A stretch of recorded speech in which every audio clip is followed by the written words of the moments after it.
आज PTI join कर लिया इसने, हलवा खिला खिला के। हम खवातीन से अपनी फोटो नहीं बनवाते।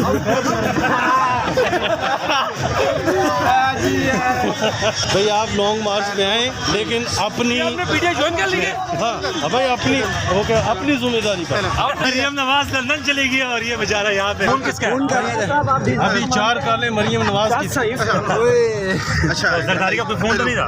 अभी इमरान खान साहब लिबर्टी चौक पहुंचे, इन्होंने लिबर्टी चौक का सारा विजिट किया, लेकिन एक हैरान कुन यहाँ पर एक मामला पेश आ गया। मौलाना फजलुर रहमान साहब लिबर्टी चौक में इमरान खान साहब के ये सब इंतजाम को देखने पहुंच गए। मेरे साथ एक पीटीआई के जनरल सेक्रेटरी भी मौजूद है, जनरल कौंसलर साहब मौजूद है, इनसे भी बात करते हैं और मौलाना साहब से बात करते हैं। अस्सलाम वालेकुम मौलाना साहब। वालेकुम अस्सलाम। मौलाना साहब, ये मैं क्या देख रहा हूँ, आप पीटीआई वालों के साथ बैठ चुके हैं। ये देखें, हम इनको इंसान समझते हैं, ये बेशक हमें नहीं समझते।